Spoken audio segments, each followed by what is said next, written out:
Well, last week, the history moment was about William Bean and his first cabin as the first settler in what was then North Carolina, but is now Tennessee. He was engaged in some fights at that early time of this history with the Cherokee Indians, and I told you a little bit about that. Well, after some of those initial fights with the Cherokees, Bean moved to the south side of the Watauga River and built a house near Boones Creek.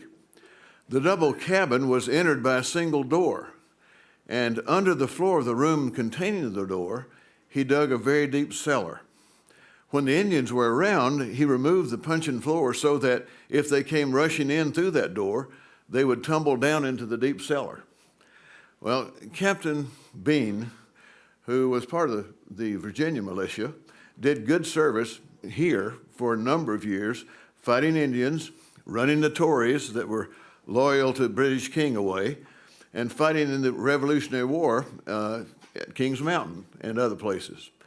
Then, perhaps feeling that he was getting too crowded by other Watauga settlers, he moved on down the country in 1780 and founded Bean Station on the German Creek tributary of the Holston River south of Clinch Mountain, which is that long ridge over there, on a 3,000-acre land grant for his service in the Revolution.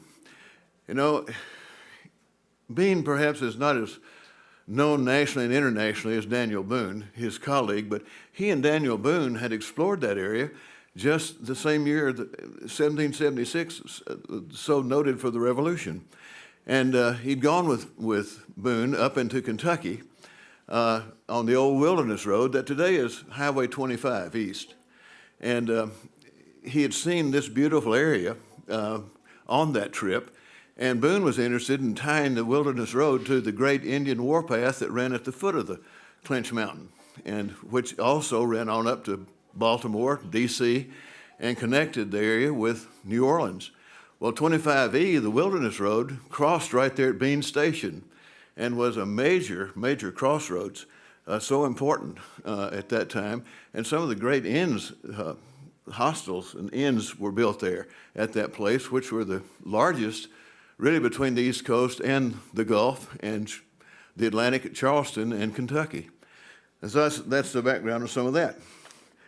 One of Bean's sons, Russell Dean, is remembered in history as the first white child born in what is now Tennessee.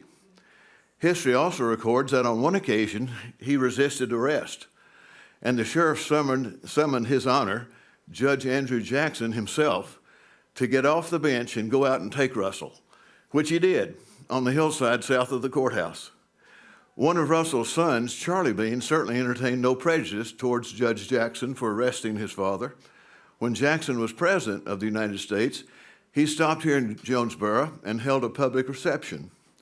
Charlie Bean attended, wearing a coonskin cap, and came up to Jackson smiling with the very familiar greeting of, "Why, Lord Jesus Christ, General, I'm mighty glad to see you." The Beans were noted for their remarkable manufacturing skills. Some of them were unexcelled as gunsmiths and made guns remarkable for the beauty of their finish and their workmanship. However, as the 1894 article in the Chattanooga Times that I've been taking this history from said at the time, in all this county, there's not a single person living by the name of Bean. There are a few persons, however, by the name of Crouch and Shipley, descendants of William Bean, living in this county near where he settled 125 years ago.